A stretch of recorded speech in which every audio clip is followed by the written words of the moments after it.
on this film. And I wanted to share a quote from Sam Vance. He said, "We are about the business of establishing strongly positive Black role models in popular film.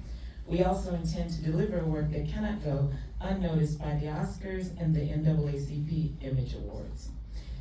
Without Hollywood overhead and without Hollywood artistic compromises, and make it irresistible to the mass audience." And that says a lot towards their intent with this movie. Can you share the Vances? Can you talk about the Vances on set?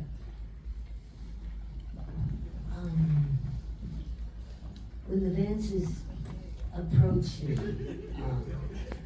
I was so excited. We're talking about, what, 30 years ago? 36. 36 years ago. I mean, it was just, you just didn't hear of black people pulling a film together, right?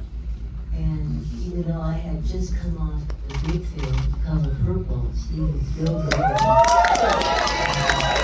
that kind of budget, I thought, well, this is going to be too big of a film, but I mean, the fact that black people are doing it. And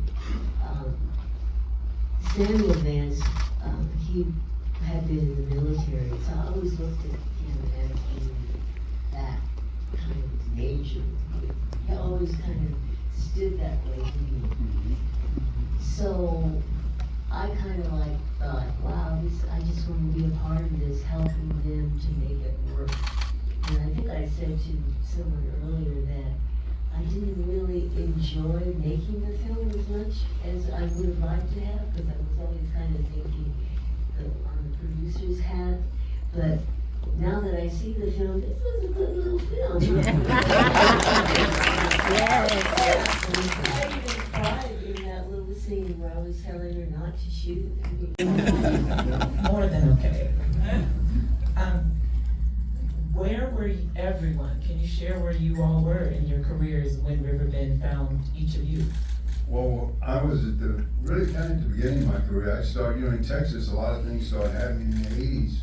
I happened to be here. I got to work on some iconic shows, Lonesome Dove,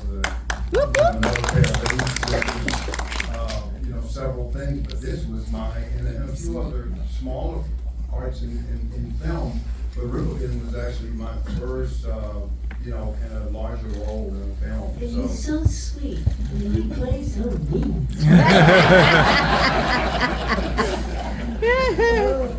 Yeah. But yeah, that's where I was. That's where I was. Riverbend was actually my first film. I had done a lot of work in Houston, commercials, what they called industrials or training films at the time. A lot of theater. I was on tour at the time with a play called The Diary of Black Men.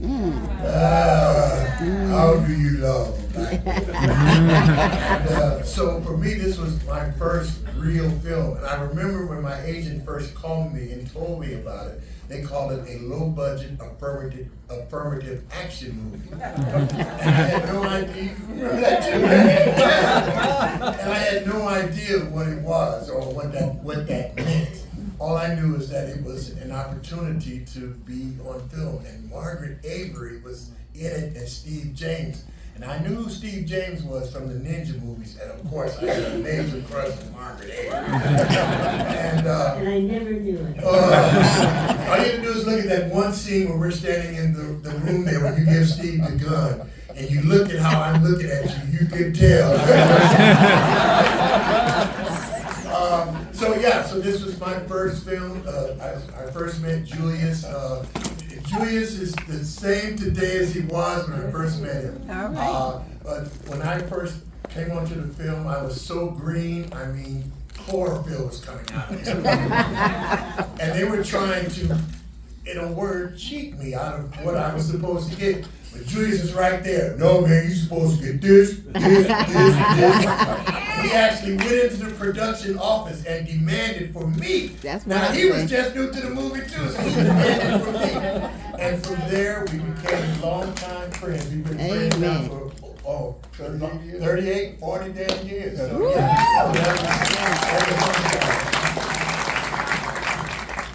Same here. When I was cast in Riverbend, I had been on the Dallas series. been in quite a few commercials, but Riverbend, it was the first major film role. And the opportunity to act opposite of Margaret Avery Yeah. in your first role, it was amazing. But Riverbend, it really meant a lot to the industry, especially in Dallas. We didn't have roles like that. An all-black film, a majority black cast. It was amazing. It was amazing, and I am so glad that it's back. Yeah. Didn't I tell you you're lucky tonight? You're not gonna talk about where you were? Oh, I hear it was very special for you as well. Instead, let me say something else. I already had few movies behind me. The action people know me. Ninja, American Ninja. He's not too shy. Breaking 2 Electric Boogaloo. Yeah. Before this one. Whoa. But I want to say something else. Will you allow me? I mentioned before that you are going to watch a miracle today. And what do I mean by miracle? This movie was made privately, independent movie with private money from here, from Texas, and that's why we were shooting in Texas. And the movie came out to the world in 1990. And it got pretty lousy distribution. Pretty lousy. By a big company, Paramount. And within 1 year, it's kind of disappeared. The movie just disappeared. And, you know, I didn't pay attention so much because I was busy directing movies here and there. And like 15 years ago, I started to think about it. Where is this movie? What happened to this movie? And I started to inquire, and there was no print of this movie anywhere. There were hardly few VHS cassettes, only at the hand of avid collectors. You couldn't find a VHS cassette, no DVD, no Blu-ray, no streaming. Where did this movie disappear? But miracle happened, you see? And now we are here. This movie resurfaced, resurrected. You see a beautiful print because we found the negative a year ago. The original negative in some warehouse. Miracle happened. Yeah, it's thanks to Michael Dennis and Real Black that come and some other organization. There are many people who were with us to find the negative and to find and to unravel the legality of the movie. Isn't it a miracle? Definitely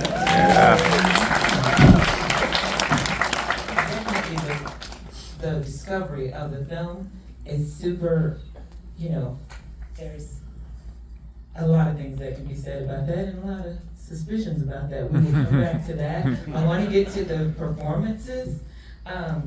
You all shared a special relationship with Steve James on and off the screen until he passed away in 1993. And he was really intentional about who he wanted to be on the screen, like who he wanted to represent in movie stars. Can you talk about that and the relationship? Julius, you were close. I were close, more or less. You were in contact with him.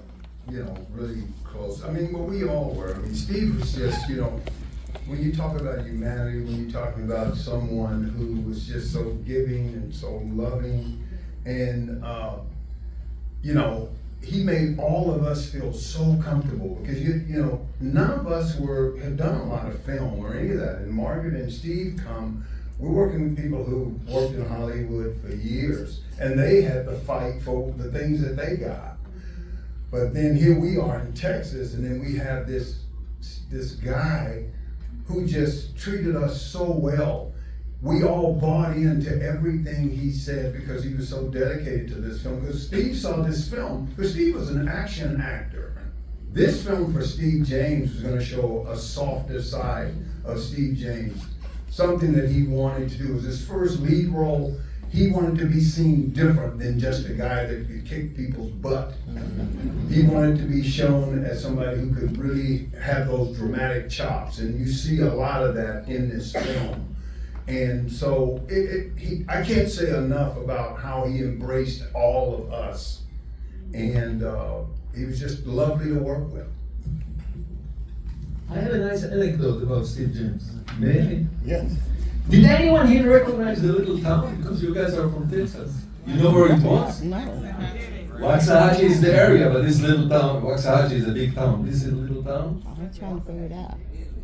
Wow. No. Dennis, someone said it.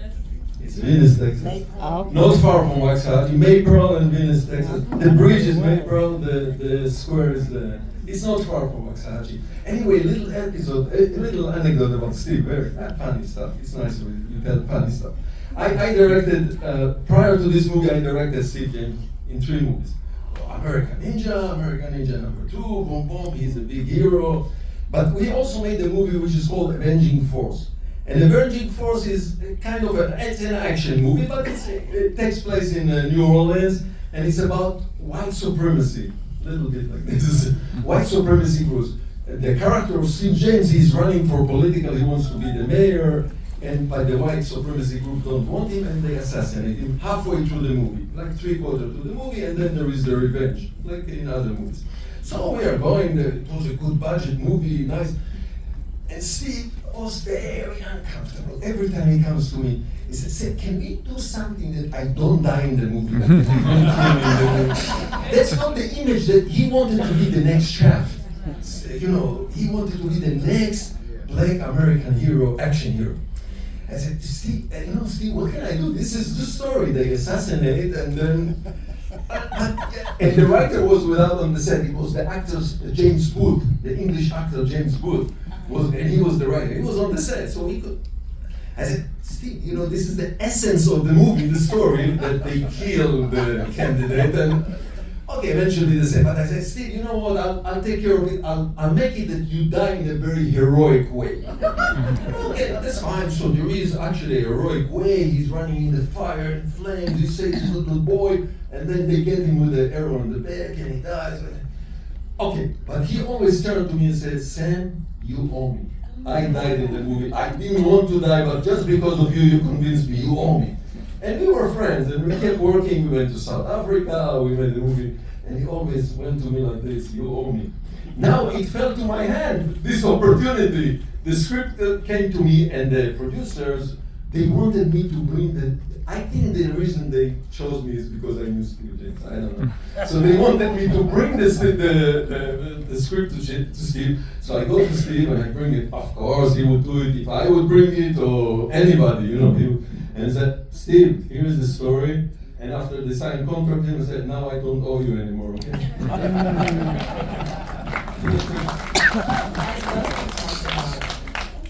When it comes to the way that Black women are seen on screen, Belle is a rarity. She is soft. She don't play, Okay. but she is very soft. And I was wondering if that was on this page, was it in the script, or did you make decisions on how you were going to present Belle? I don't know that I thought whether she's soft or what. In acting, no matter what the character is, there's always a part of ourselves that are in that character. And I never get the really mean women roles. It's like, and I try. But the casting people say, no. But I guess it was a part of me, being the softie. But as far as the character goes, I think she's universal with women trying to hold on to their family, what they have. And women, we're kind of clever. We're really the brains. That part. We let them think it's them. If you're clever, keep the relationship going that way, right? But I think Belle is, like I said, I think she's more of a universal Southern woman who has to pull it together, and she knew that this man that she loved dearly, she was going to have to let go, because he needed to be a man to face the sheriff, and to hold him back would have destroyed him and probably our relationship. This is kind of a tough decision, and I'm hoping that in that little, because there really wasn't much time to relay that, so sometimes you have to just rely on feelings rather than this, what you're hoping that it will convey. So, did I answer? You absolutely did. Ms. Tate, we were talking earlier about your performance, and one thing to note is that the people of Riverbend endure so much. They endure this terrorism, and they react with fear and anger and a will and passion, and sometimes a numbness. They have the gamut of emotions.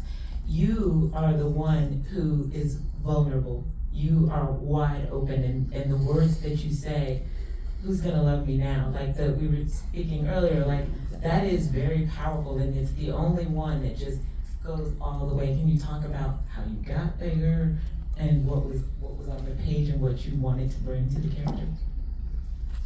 The vulnerability, I think, was really needed, especially because this film was a heavy testosterone film, just a lot of men.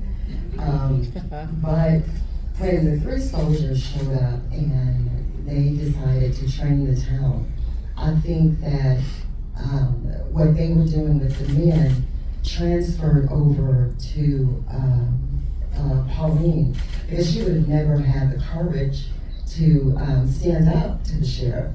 But it just shows that sometimes how one incident or something that we do can just have like a domino effect. I remember when I auditioned for the role, one of the things that Sam mentioned to me is that he wanted that character to be vulnerable. He wanted vulnerability to be shown. And so what I did with the character, I drew on some of my experiences, which is what we often do as actors. I have been violated before, and if you've gone through that, you know that when you're violated, your inner dialogue changes.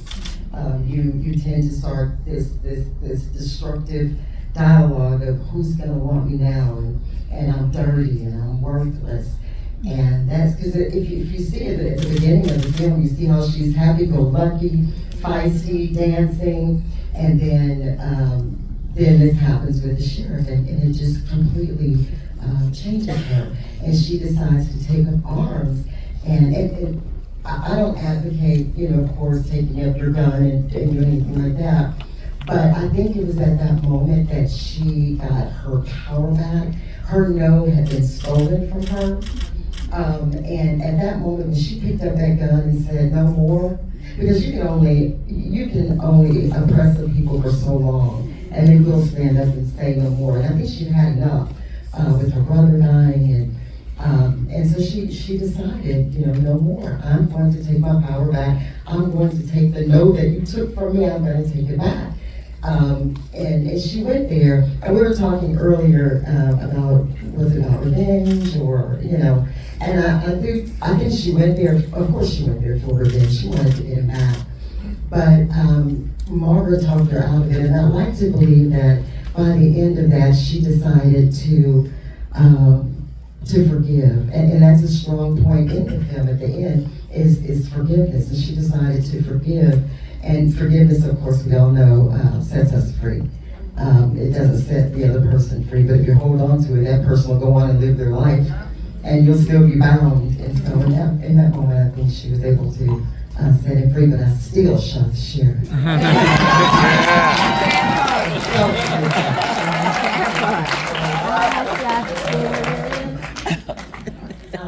Mr. Tennon, I really wanted for Tony, I wanted to look up and see you going off in the jungle with your bag of reparations. That's what I really wanted. Yeah. Is there any world where you could see the character of Tony in the last scene? Or did anyone? Well, I just think he didn't want any part of it. I mean, if you just even think about Vietnam, what so many men went through, and African American men. So something, when the film starts out, something happened to Quentin that he wanted to. I mean, we were on our way to the brig. I mean, we were going down for what had happened in Vietnam, and Tony, you know, with the Great Migration, his family moved to Chicago. He didn't really want to have anything to do with any of this shit. He didn't want to take orders no more. He didn't want to hear none of this stuff no more. I mean, he was pretty adversarial. So you can see the camaraderie between Butch and Quentin more than you saw me with Quentin. Every time it was more feisty between us because I just had enough of it. And I don't think Tony cared about he didn't care a lot about any of it. He just wanted out. So I don't think there was any other way for him except for to kind of react in that way to try to, you know, enrich himself a bit and get the hell out of there. That's all I think he was thinking about. Can you ask him about their choreography? Choreography in the fight. Well, that fight was something else. It was we fought for 3 hours for what was about 55 seconds. And I just figured if Steve James, I got sick the next day, and I figured if Steve James didn't get sick, he was a machine, but he got sick too. So. Who gave you the choreography? That was all choreographed. We had a choreographer, and obviously Steve was a 5th-degree black belt for real. This guy was really for real. You know, he was awesome.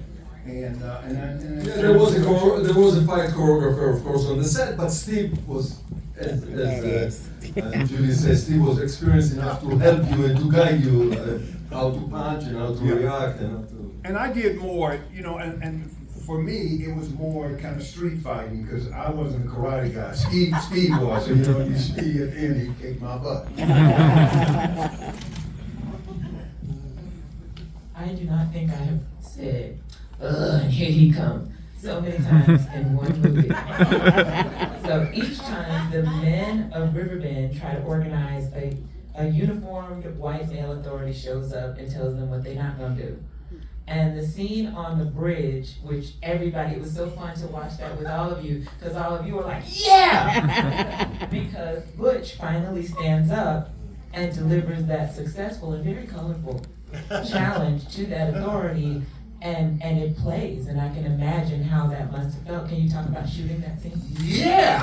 I actually ad-libbed that line, and I was so afraid that when I ad-libbed it that I was going to get cursed out and fired from the movie. And what surprised me was that it stayed in the movie. You know, I'm going to drop your ass right where you stand. I mean, I thought it was going to drop my ass right there.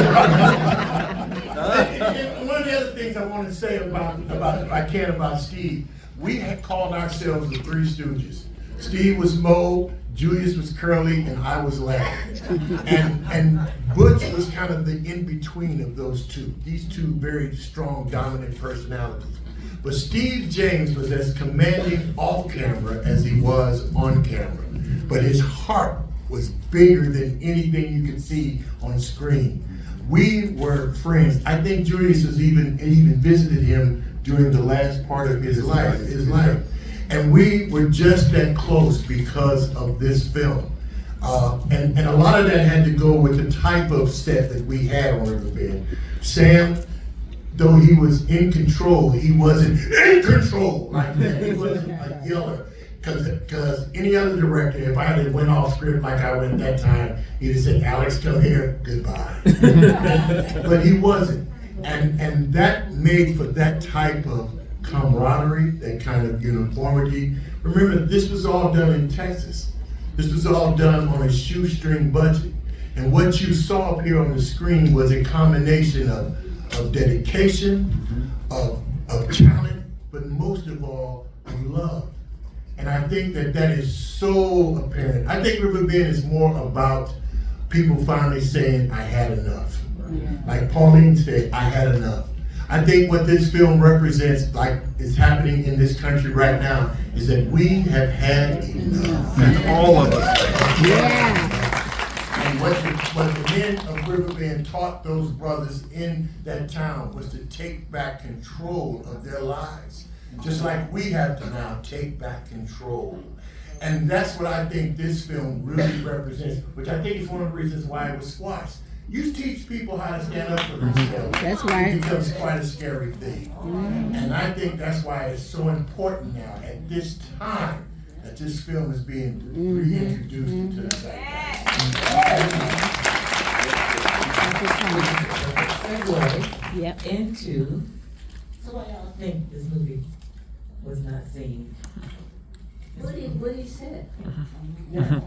Like, Well, I mean, it was on Hollywood Boulevard for like 2 days. And then boom, the same way that happened with the spook that's set by the door. It was on Hollywood. This was the only other one movie that is similar that they did not mention the And name. it was just too heavy of a political statement at that time. And probably the same now, particularly with the leadership we have. Might even come after me. But that's why we have to fight back. We have to be able to, as artists, have our say and be creative. And most of the time, we're reflecting what's happening today. And we can't be afraid to just speak up because we have too much to lose. Right. so I think what we've learned tonight is, well, what was very eye-opening for me is that getting a movie made is half the battle. Getting a movie seen is the other part. So we need to own our distribution channels, which is what Real Black is doing with in the DVD and Blu-ray, getting these titles to a physical media. I learned a lot about physical media from Michael Dennis. Can we talk about stable, like what are some of the best ideas for those independent distribution channels? Look at you, Mr. Tennon. You know, but I'll tell you, things have changed. The exhibition, the world of exhibition is changed in the terms of movies, and today is the name of the game is streaming. People are sitting at home and they stream, Netflix, etc. Theatrical became very minute part of the exhibition. But listen, a good movie is a good movie, even if it's a small budget. Here and there, of course there are the mega movies and the mega series, but here and there are some talented young creators who create beautiful small movies, and suddenly word of mouth and people hear about it and it comes up. It comes up in the streaming, and we have YouTube, and we have all kinds of other distribution channels. So it's a matter of telling a good story, a talented young man or woman telling a good story, and eventually it will show up. When we came out, it was a different time, it was industrial, it was an industry, it was a machine of churning out material. But you know what worries me about that a little bit? It worries when we let our movies go to streaming. That means Mr. Netflix, Mr. Amazon Prime, and Mr. YouTube, because there is a Mr. YouTube, get to just turn the movie off. If you don't want to see it, movies come on and off all the time. So that's why I learned about the importance of what Real Black is doing. Because I was like, why are we making a Blu-ray? Isn't this really terrific? And I was like, oh, because if you don't have a physical copy, I learned about missing movies. If you don't have a physical copy of, and there's some movies that are really big that are considered missing, like Dogma, French Kiss, like Claudine, like when they take them off streaming, if there's no physical media, that movie's gone. So it has the humble VHS tape is the hero, is a huge part of the hero story here, because there was something to hold, and that there were 5 out there that could be collected and seen and then revived. So that's what makes me nervous about streaming, letting it go there, because we don't own that. Exactly. Of course, but this is the nature of the beast. I mean, Unless we making all a get this movie Blu-ray. somebody Shop now, realblack.com. somebody who writes poetry at home can write as much, or a painter can paint as much. Movie is a different type of a beast. Movies is an industry. Julius can tell us about it. It's not easy to put a movie out there. Yeah, no, it's not. It's very difficult. And particularly, like a movie like this, a small budget movie, when you talk about the Hollywood machine at the time and the subject matter of this movie, and then the fact that it didn't get out there, and then, Steve used to always tell me, say, Julius, this movie is doing so good overseas, and I was always like, wow, it is? And he said, yeah, man. He said, in South Africa, because they were in apartheid, and this movie was a movie that was shown underground with the people there who were fighting for freedom. But they couldn't let anybody know about it, but this film gave them some kind of hope. They couldn't come out like that, but it gave them hope. And then finally, the change came for them. And when Sam Vance, so it's difficult when movies are really small and then they don't get out there. But as Sam has just said, distribution, there's so many different ways to do things, and I think, to be honest about this whole thing, you just have to have the distributors that want to put these types of films out there, and that's the important thing. Because if you don't have the people that can go out internationally and sell things, because the film business is not just in the U.S. anymore, as you all know. It's global. It's global now. And so I just think for us as African Americans, we have to figure out how we have our distributors, how we have our own theaters, much like this theater, but we have theaters that show our films. But then bigger than that, it's gonna have to be a situation where we finance our films, and they don't have to be Hollywood films. They can be films that are smaller films, and then they just catch on and catch fire, and it keeps going. I think that's the way forward. So that's kind of what we're working on. We're working on that.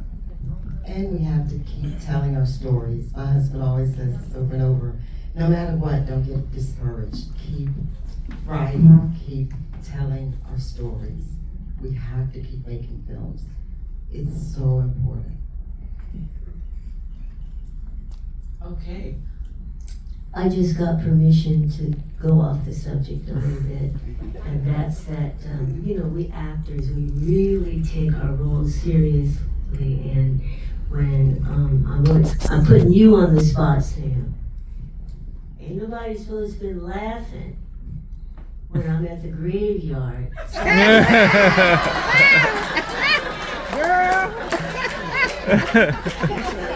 really love my husband. It looks like sorry. Baby, I don't blame you. Quentin was fine. What happens? Let me tell you something about this. Clean this up. Let me tell you something about this movie that you don't know. Whoever remembers, the script that we got was a huge script. Was 160 pages. I've never seen a script of 160 pages. When we finished editing the movie, it was 2 hours and 20 minutes. At the time, it was not customary to have those. Nowadays, every movie is. But back then, every movie was 90 minutes. This is 105, 100 and something. So, again, it a little bit goes to the low budget. Now clean it up, I have to sit with the editor and make all the decisions. In many movies, there are test screenings. You take it out to test screening. If something doesn't work, whoa, it's out. Something works, it's in. In our budget, they didn't let us, the money was at the end of the movie, they pushed us, and we never screened the movie. The way I finished the movie with the editor, and one day, I don't know if you guys know it, the producer took it out of my hand. Come on, clean it up now, get to it. So, I have an argument with Mr. Michael Dennis here. I wanted this scene out, I really wanted it out, but Michael thinks that preserving the original thing is more important. So in essence, there were scenes cut prior to that graveyard scene, so that it doesn't look, it wasn't supposed to be ooh, I see this hump now, I love it. So there might have been and I don't remember all the scenes that we took out. We took out many scenes out. Because There might have been other scenes that succession that explains the transition. absolutely, And I'm I right don't about remember it. that. We will see what will happen with this scene in the grave. And I know, and Sam, I think, you know, I mean, I in Sam's defense too, I mean, I think there was a scene that bridged that with the young actor, the young boy, Margaret's son. But, you know, sometimes you have scenes and sometimes an actor, you know, like I said, all of us actors this was the first time for many actors, and for some of us who've just done a few films, so the fact that this film turned out as beautiful as it did with all these actors was a testament to everybody's commitment to the film. The young man just couldn't get there. And so it just didn't, that scene that was supposed to bridge that scene, you know, he couldn't get there. And I know Sam worked with him. And sometimes you just can't put a scene that just is not gonna work. So when that scene went away, the next scene was the scene with Margaret at the graveyard. You know, so, Even tonight, I laugh. you know, You know, I remember there was a scene that during the training, there is a citizen, a white citizen of the city that discovers the training, and you have to kill him. right. And there was a whole to do the first killing of the first city, but all of this went out either because of time constraint. I can't remember what were the decisions. Well, I just wanted the audience to know. I really did love my husband. It was like, whoa, you got to go, baby. I think there's a Riverbend uncut in the future. Keep looking. I want to see the whole thing. I want to take time. I lost where we are, so I want to make sure we have time to open it up for your questions. But you got to say it really loud because there's no mic out there. So if anyone has any questions, We'll repeat it. Over there. okay. He's over there. First off, I just want to say thank you to the ancestors, Steve and James, for being in the building here tonight. This is a fantastic opportunity to be with y'all. I recently saw a film called Alice, which was about a town that was so remote and was keeping enslaved people. And I think about your experience being in this small, remote town, being removed in the storyline of being so removed from culture and society that that you're enchained in this small piece of territory.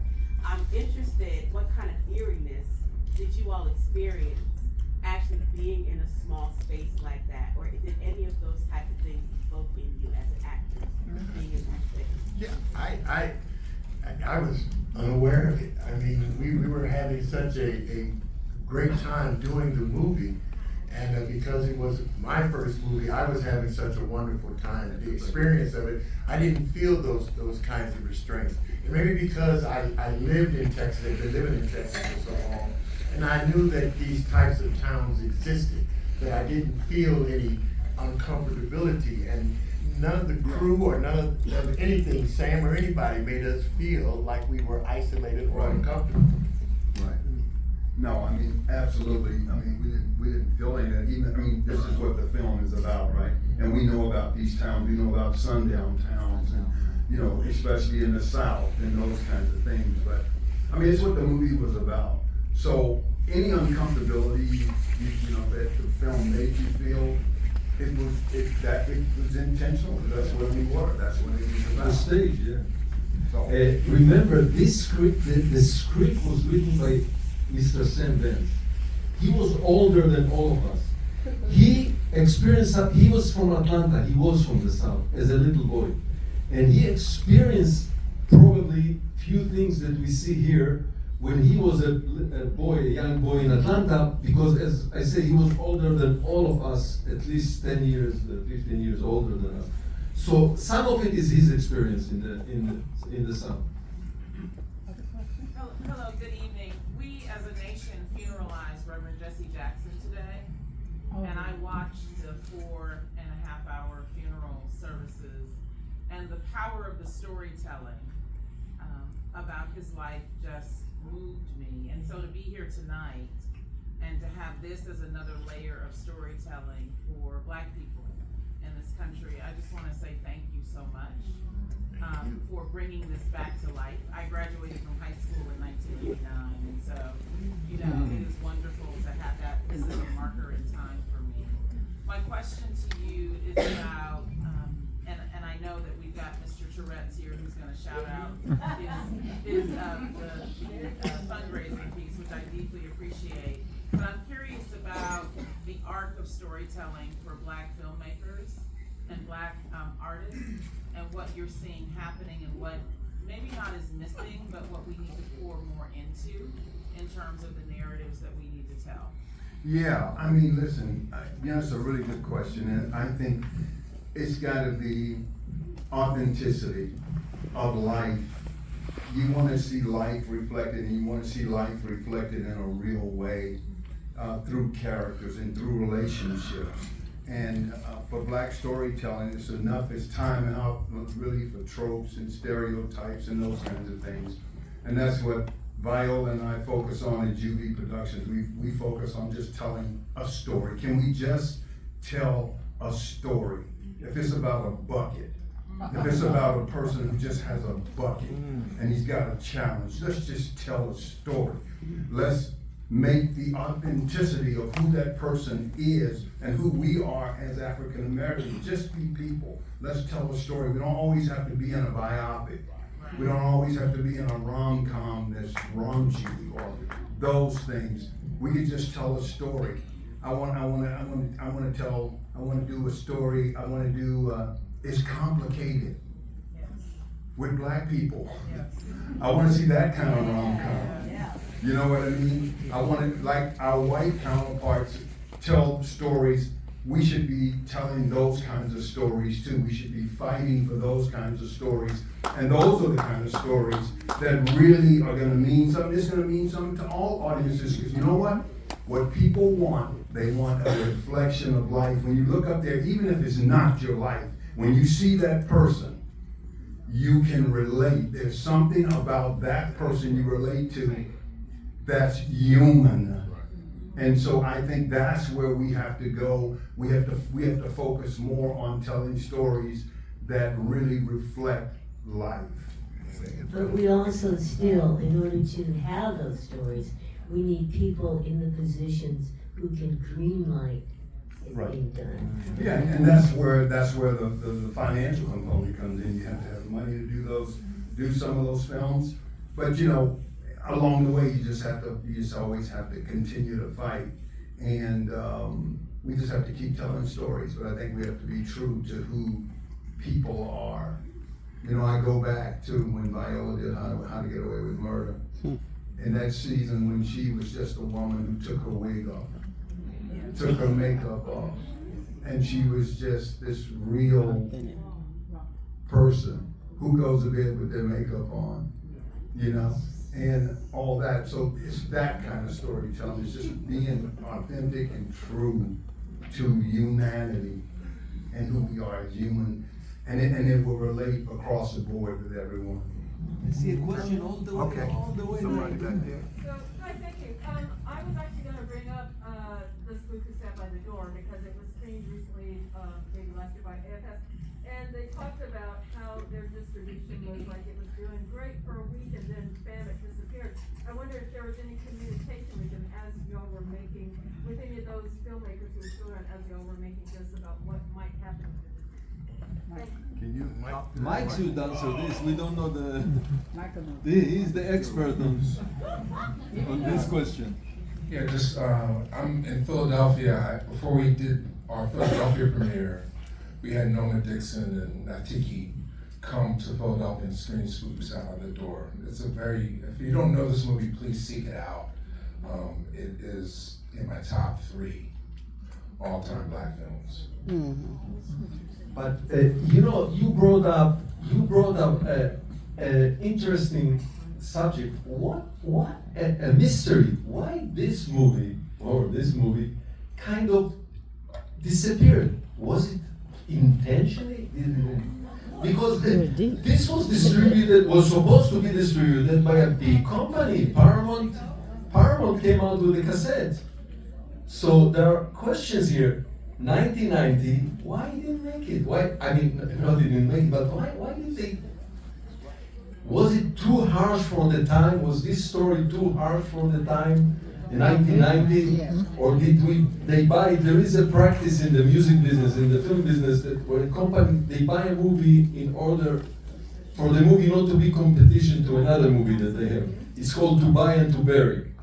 Was this movie was bought by Paramount? Why would Paramount buy such a small movie? Did they bury it because they had Mississippi burning at the same time? There is quite a mystery. A tax write-off, who knows? It might be tax write-off. Yeah, they buy a movie. Whoop. And I think, obviously Mississippi Burning that came out the year before, and Mississippi Burning, wonderful movie, but at the end of the movie, somebody white saved the black people. And in this movie, the black people saved themselves. Maybe that had some influence somewhere or other. Question. Thank you. Questions? Okay, in the front? Yes. Given the complexion of the society that we live in today, what kind of change or what were you trying to evoke by resurfacing this movie? I mean, it's like black people saving black people, it's black empowerment, and we're in a racially charged United States today. Right. What do you think is going to be the outcome of us all seeing this movie? Because now I'm moved. What do you think is going to happen with the society now? Like, if we put this movie out and it becomes something that's really sensationalized and people actually get behind it, what kind of emotion are you trying to evoke in the United States by resurfacing this movie in this complexion of the society that we live in today? Yeah, I mean that's a really good question, and I think this movie is about empowerment. So from the standpoint of the black people being oppressed in this town, it was the black people. But now we're all of us in here now are seeing that our Constitution, that our way of life, we didn't think our Constitution could be usurped. We didn't think anybody could get between the lines of what something means in the Constitution, but we're seeing that maybe that Constitution that we all have held so high is having a hard time, or we have governance that's not paying any attention to it. So even though the Supreme Court could say, you can't do that, you do it anyway. Well, you know who that affects? All of us in this room. Whoever wants to live in an autocracy, raise your hand. I want to see the hands. Who wants to live in a dictatorship in the United States today? Who? I don't think any person in here wants to live that way, what we see overseas, what we've seen in other countries. So Riverbend is a reflection for all of us. It was about blacks standing up against the resistance, but now, with what's going on in our country, everybody's saying to me, who's gonna stand up? Why aren't we in the streets like we were in the 60s? Why come all of us aren't fighting like that, like when all that happened? Well, a lot of people are, but we're doing it silently. And we're seeing that our Constitution is slipping to a degree. And it's kind of scary for all of us in this room. I'm serious. And so when you think about a film like Riverbend, you think, man, let me get some courage. Let me think about what collectively, all of us, what are we gonna do? How are we gonna react? And many of us older folks now, we probably never thought we'd see our country here. But as much as things seem to have changed, guys, it hasn't changed. When you have a president that says, I've gotten rid of DEI, come on. There's a lot of white people that benefited from DEI. Say it again. You know what I'm saying? And so we have to be thinking that, what are we gonna do collectively? Because this is all of our country. All of our country. And then there's no utopia.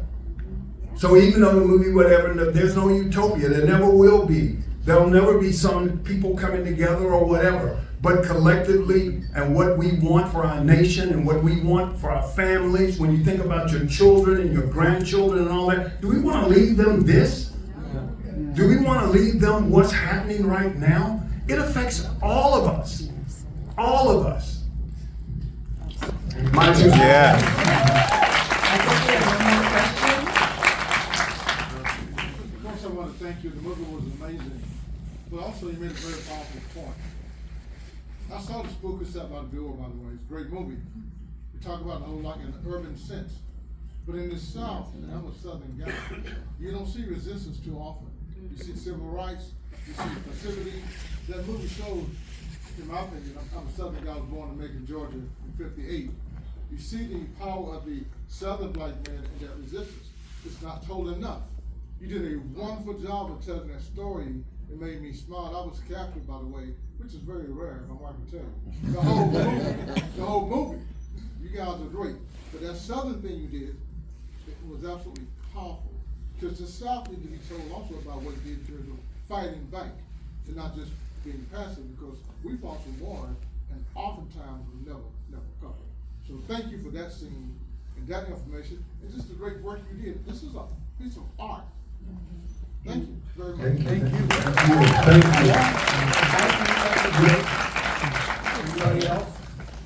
You know that once again, the power of this is a story. It's a drama. Somebody wrote the story. We did not write the story. I think there was a person, and he set it up in the South, whatever. It is a fantasy. All of you know that this never happened. It's not history. But this is the beauty about drama, about storytelling. He set it up in the South, and it's fantastic. It's beautiful. The contradiction works in the drama, in the storytelling, and it's moving us as human, as audience. Right. Very good. Thank you. Oh. I just want to say, the gentleman just got to speaking is our NAACP president of our Nelson.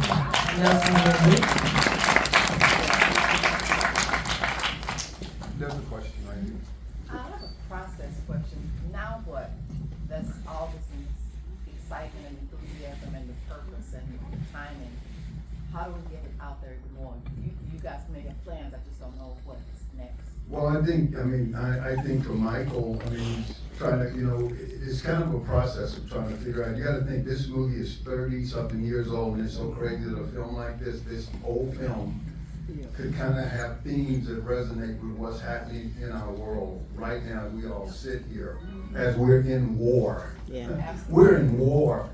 Our boys, our young men may go fight a war that we can't win. No.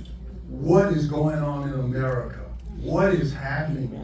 It affects all of us. So I think the goal is Michael wants to have more screenings, and then with the DVD release, then there could be something where we could find some way to get distributorship with all the different arenas you can approach now. And hopefully they'll just, because of this, it will just kind of get out there and people will get to see the film and then have their own takeaways about what it was. But this film was never really about, taking the white citizenry and assassinating, but it was a way of resistance for black people to stand up for themselves and have a change. And so now in America, that's what we need. We need to have courage in the same way that the black folks in Riverbend had courage and take our country back.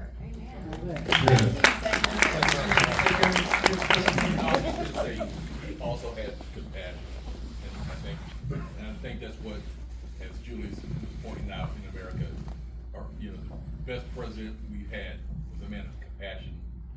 He was smart, and he understood how we all were together. And I think that's what the movie kind of portrays. Because if you think about Tony's point in the movie, he wanted to be aggressive and kill to show, that you meant this, but there's other ways of showing the compassion, so you don't have to have the overall violence. To stress your point, I just want to say the writer of the movie, Sam Vance, always, we had conversation, of course, because I'm director, and my job is to carry his vision, to put it on the screen, his idea. And he was always telling me, remember, this movie is not about revenge, it's about justice. Please, keep it in your mind all the time. Don't make a movie about revenge. This is not a movie about revenge, the story is about justice. And then you heard the themes in the movie about And changing. change. Time is changing. Time is changing. You know. It's a great song. That song really, the lyrics song is nice. really just embraces everything. Yeah. And that vocalist was wonderful. So we always wanted the movie to end up in an optimistic note. We didn't want to make a movie a downer. We wanted to end up in an optimistic note. I think there was a question in the white sweater. Yes, y'all so yeah. But like, it's just this quick comment. I feel like in a lot of ways this movie is also so relevant. Yeah, it's an anti-fascist movie too. I mean, like that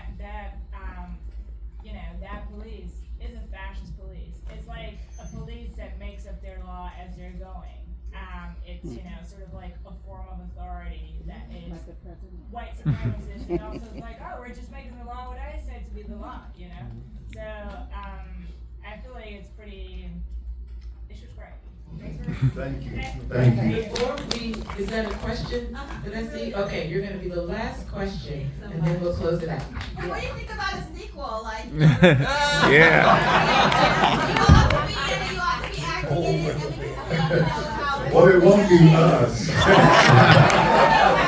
I'm not running through no creeks no more.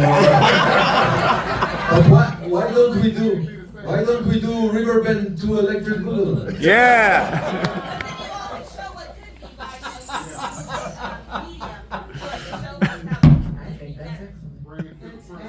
I would love it if we closed by talking about the prayer that was prayed. I believe, Mr. Morris, you talked about that?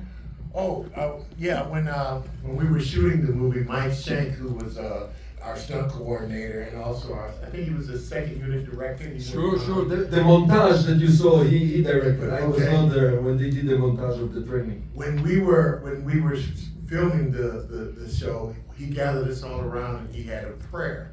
And he prayed that the movie would not only win an Oscar, but that it would be remembered forever. Well, as of yet, it hasn't won an Oscar. But it will be remembered forever. And so that prayer, here we are 38 years later, and that just goes to show you, God has his own time. Yeah. He has his own time. And he knew the time was right for this particular movie to come at this particular time. So Mike Shank, who is still with us. He almost was here today. He lives here in Denton. Okay. Well, Mike Shank, wherever you are, God heard you. And he answered that prayer. And I tell you, this cast, everybody, this whole crew, everybody was so close. Mike Shanks is white. And Mike pulled us all together, as we should be together now. Fighting for our country, fighting for each other. That was Mike Shanks. And there was just so much love. It was. The atmosphere on the set, So much love. it's hard to us to explain you, because you see this movie with the tension, it's hard to explain how much laughter and joking and food and Including the sheriff. Yeah, the sheriff was the sweetest. Tommy Frank was the sweetest guy. I mean, when this guy wasn't on set, when he wasn't on screen, you wouldn't know that was Jake. Right. He making jokes, he's doing all kinds. This guy was one of the great character actors. Really? He worked in a lot of wonderful movies, but in Riverbend he was so vile. Woo! But the greatest guy. Yeah, he was the sweetest guy. So, Michael, you ready? Oh, my Tourette's? Yeah. Shout! You guys gotta join me. Shout! Shout! RealBlack.com. .com. Hashtag Riverbend. R-E-O. Thank you for coming. Thank you for coming. Thank you all. We really appreciate you all. We appreciate you guys staying for the movie and staying for the Q&A. Thank you so much.